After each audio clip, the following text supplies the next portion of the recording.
Hey guys, welcome back. If there was ever a $200,000 car that I wish would drop down to $30,000 in 10 years so I could scoop it up for cheap, this is probably one of those cars. This is a brand new S63 AMG hybrid. I think there's a more official name for that, but yeah, I got my hands on one. Let's get my hands on one.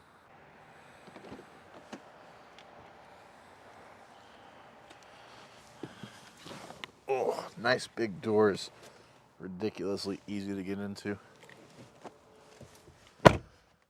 As you would imagine, zero problem with rear seat room. Leg room and headroom is plentiful.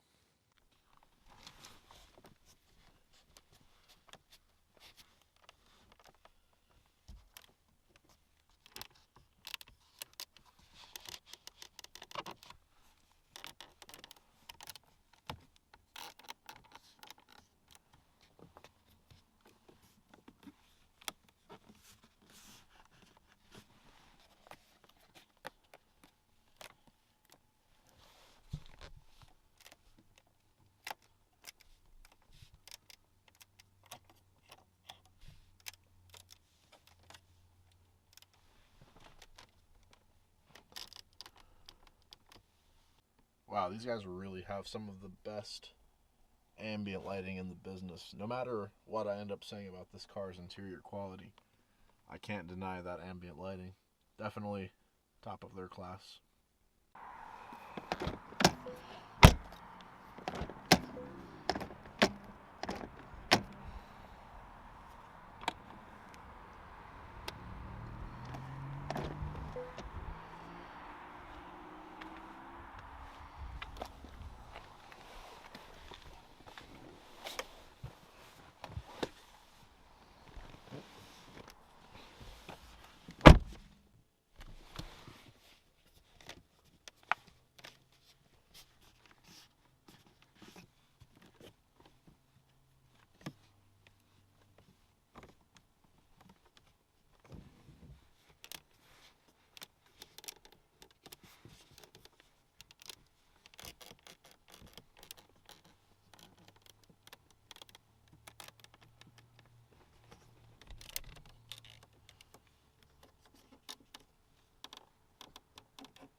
And now for the button test.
And now for the final button.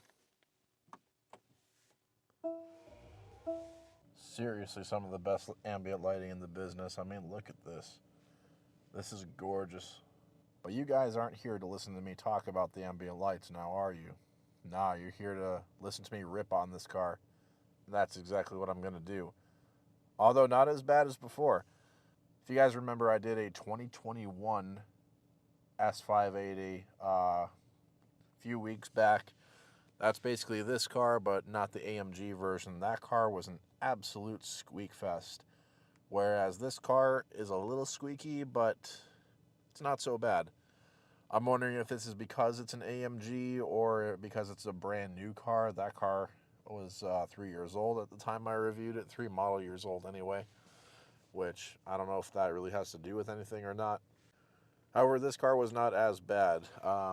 Pretty much everywhere made kind of a minor squeak. There were only a couple moderate areas, a couple parts I didn't like. For example, there's like a little fingernail-sized gap right here between the headliner and this little plastic piece here. And you can kind of push the whole overhead console up and close that gap.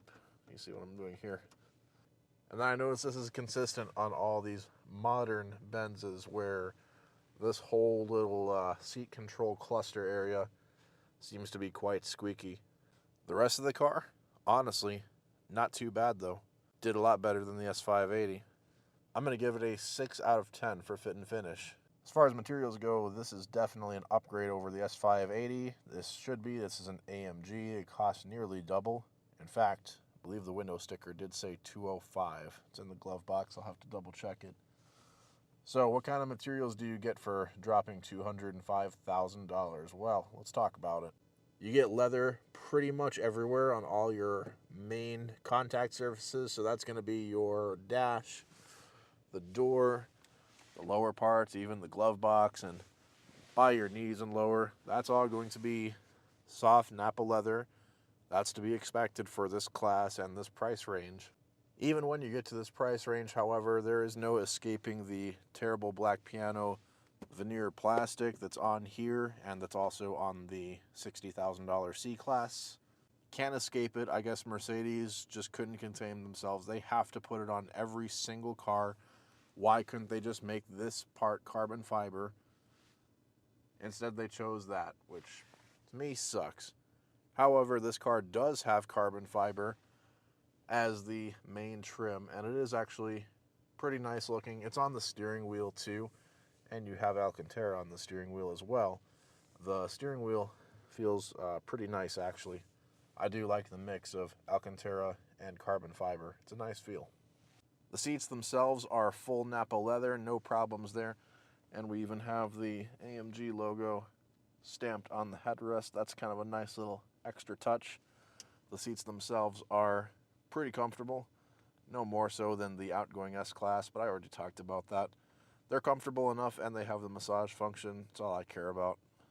A very welcome thing, especially for this price, is a Alcantara headliner, sun visor, and then we have a stitched leather oh shit handle. That's a nice touch. Now, as far as buttons and switchgear go, this is going to be pretty much the same as the non-AMG version. So what are we dealing with? We're dealing with big buttons that control multiple zones depending on where you click. You're going to have some nice looking and feeling window switches. I do like the paddle shifters. They do feel pretty solid. I believe they are real metal. They feel pretty good. I just wish they were a little bit longer, but well, whatever. The rest of the buttons are going to have this kind of glossy finish. It's, again, one big button with multiple zones. That's the same down here. And then, yeah, there's not that many buttons to begin with because they put a lot of stuff on the screen now. I'm going to give this an 8 out of 10 for materials. If we had a little bit nicer buttons, something to distinguish this more from the plebeian S-Class, I could see this being a 9, but I got to stay with 8. So there you guys have it. Your final score is going to be 6 out of 10 for fit and finish and 8 out of 10 for materials. Please let me know your thoughts. All right, so I did actually drive this car around and I took it on a real test drive. And just driving it normally, it feels like another S-Class. It feels no different from an S580. as far as the ride or the comfort or anything like that. Totally the same. Although I didn't record this part, I probably should have. I did notice a little bit of a rattling noise coming from the back of the car. I don't know, that could have been the rear sunshade. Maybe it was not lined up properly. I'm not really sure. It was very faint. Like, unless you're really paying close attention to this kind of stuff, I don't think most people would really notice it. But yeah, there was a very faint rattle on the road. Yeah, that's about it. Just driving it normally, even in Sport Plus mode, I noticed the car, well, it's fast, of course, but it's not like, oh my God, fast. Like, you floor it, and yeah, you do accelerate, but it doesn't feel like much. I don't know if it's just the isolation in this car or what the deal is, but it doesn't completely kick you in the ass when you floor it, unless you're at a very low speed. Like, I do notice, though, if I'm starting to accelerate from a light, and I'm about 5-10 miles per hour, and then I floor it, then that's when this car kicks you in the ass. That's when it really goes balls to the wall. But otherwise, to me, it feels pretty tame. I don't know, maybe I wasn't driving this in the right mode, or the car has like a break-in period. Like, some cars have a break-in period where it won't unlock all the horsepower unless it gets to like 500 miles or something. I don't know if this is one of those things, or I don't know. But yeah, for most of the time, it wasn't crazy fast, except for the one time at a slower speed. But I have no doubt this thing is super capable.